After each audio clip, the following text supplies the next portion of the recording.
Ce soir va pouvoir réagir à chaud sur cette décision puisque c'est le président de l'UPE 13, l'Union pour les entreprises des Bouches-du-Rhône. Bonsoir Jean-Luc Chauvin.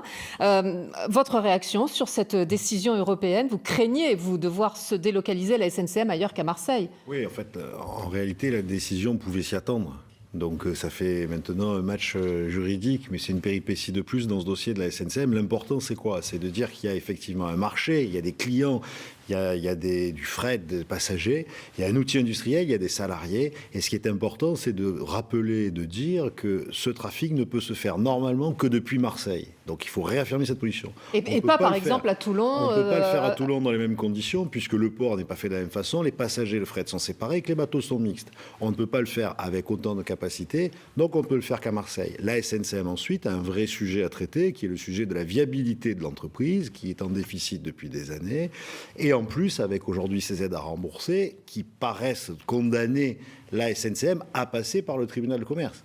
Heureusement, des repreneurs sont intéressés puisqu'il y a un marché et des clients et il faudra essayer de privilégier les repreneurs ou les solutions qui, au contraire, développent l'activité au départ de Marseille. Pour la Corse, c'est peut-être d'autres sujets. Donc ça fait trop longtemps que ça dure. Maintenant, il faut résoudre ce problème qui aurait dû être résolu depuis très longtemps par l'État.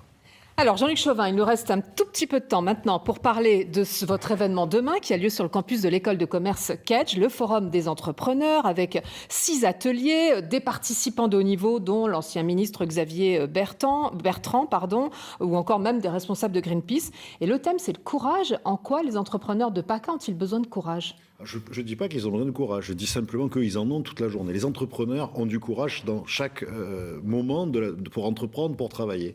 Et le thème, c'est de dire que finalement, maintenant, on voudrait passer des actes, enfin des paroles aux actes, et qu'on a besoin de courage dans ce pays pour le faire. Mais vous avez un Premier ministre qui aime l'entreprise. On a un Premier ministre, effectivement, qui aime l'entreprise, qui fait des déclarations, et justement, puisqu'il fait des déclarations, on aimerait bien avoir des actes. L'entreprise, c'est le seul lieu où on peut créer de la richesse et donc de l'emploi.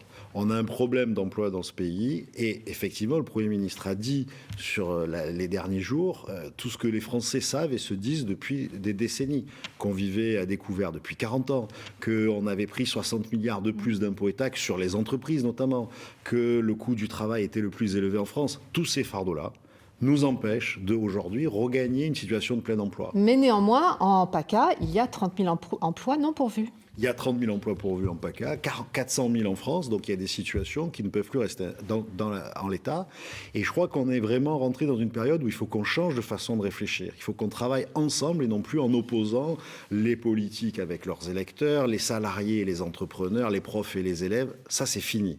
Aujourd'hui, si on veut s'en sortir, on a des solutions, ça s'est fait ailleurs, il faut qu'on travaille ensemble, il faut qu'on change de modèle, il faut qu'on rentre dans le modèle du 21e siècle et qu'on préserve nos acquis sociaux. Puisque là, de déficit en déficit, on est en train de les tuer. En tout cas, le thème demain sur le campus de Kedge sera le courage pour tous. 6 ateliers sur le courage. Merci beaucoup. Merci. Jean-Luc Chauvin, nous partons.